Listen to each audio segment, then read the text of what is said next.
What's up, guys? It's Leeroy Jenkins 13. Today on Leeroy's Library, we are going to be playing Halo 2.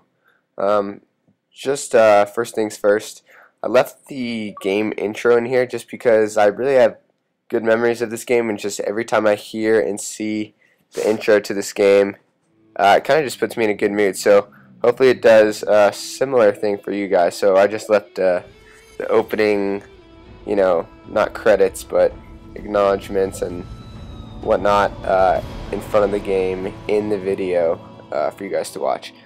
But today, like I said, we're going to be playing Halo 2. So I'm going to be playing some campaign on the second level of campaign. So I forget what this level is called actually, but real quick, I'm just going to talk about the game a little bit.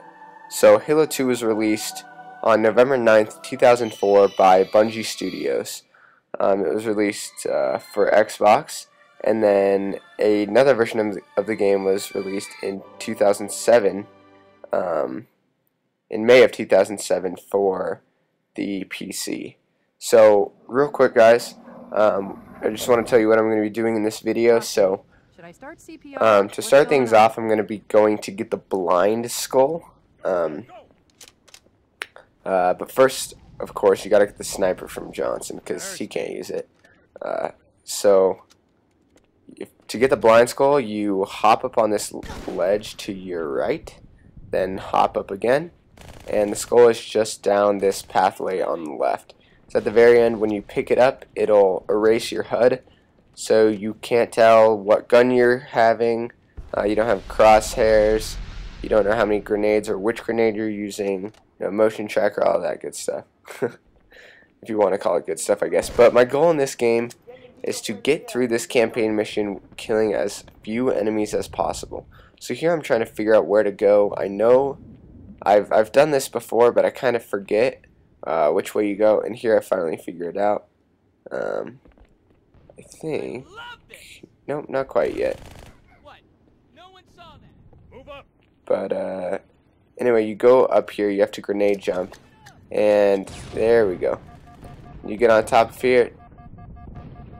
You do not go this way. You go over here, and then you can go on top of the buildings, pretty much to the hotel area in this campaign mission, which is skipping a lot of enemies. And then once I get to the hotel, I'm going to be getting in a ghost, pretty much, and going to be, like I said, killing as few enemies as possible. By the way, guys, if you didn't see, I'm playing this mission on Heroic.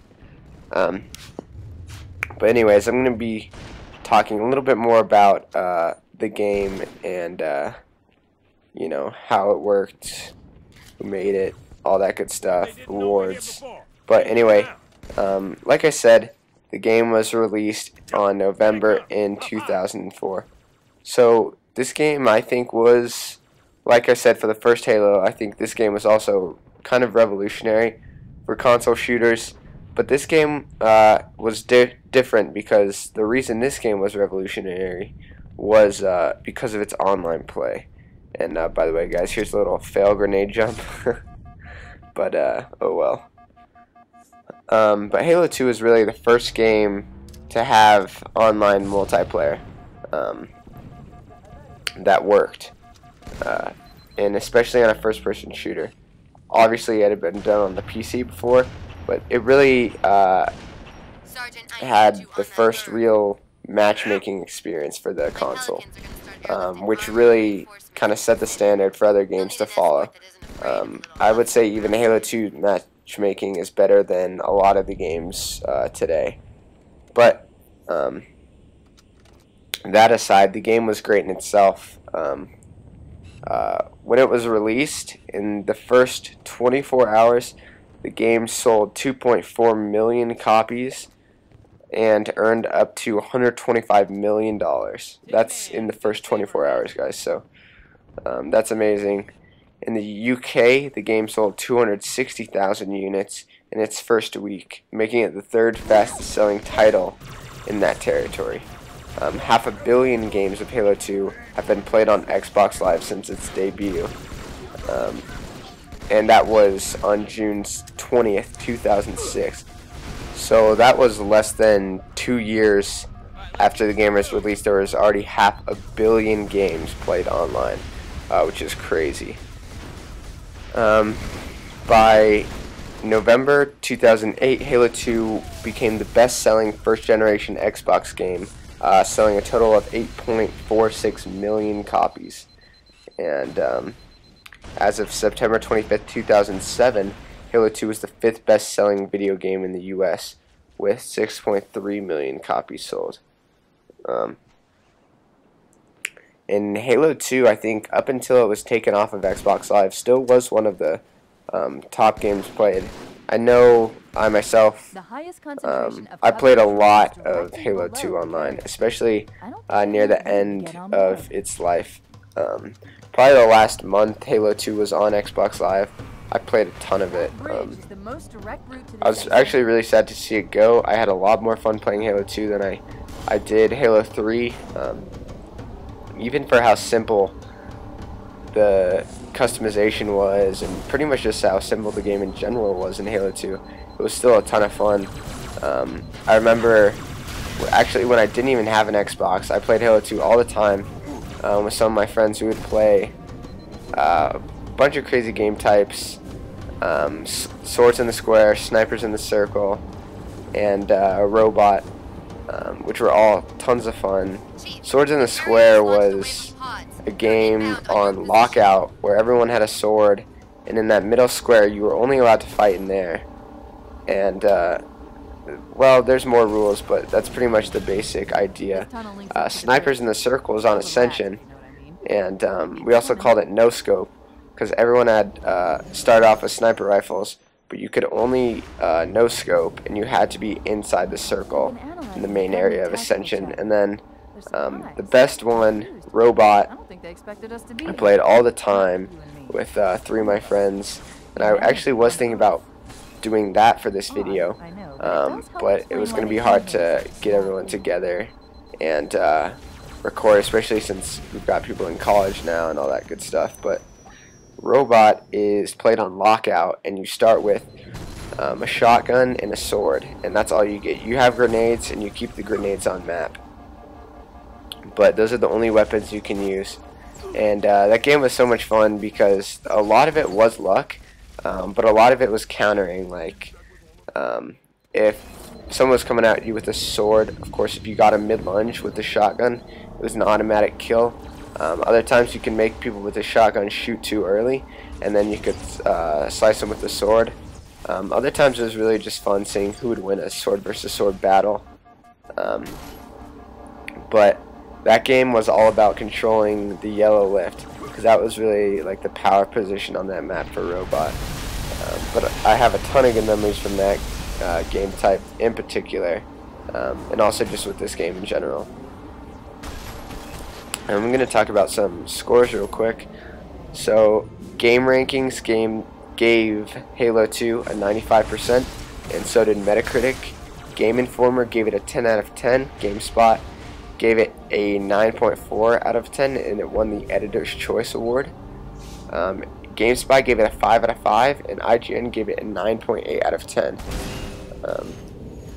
Which IGN also ranked it the number 2 in the top 25 Xbox games of all time. Halo 2 did win a couple of awards.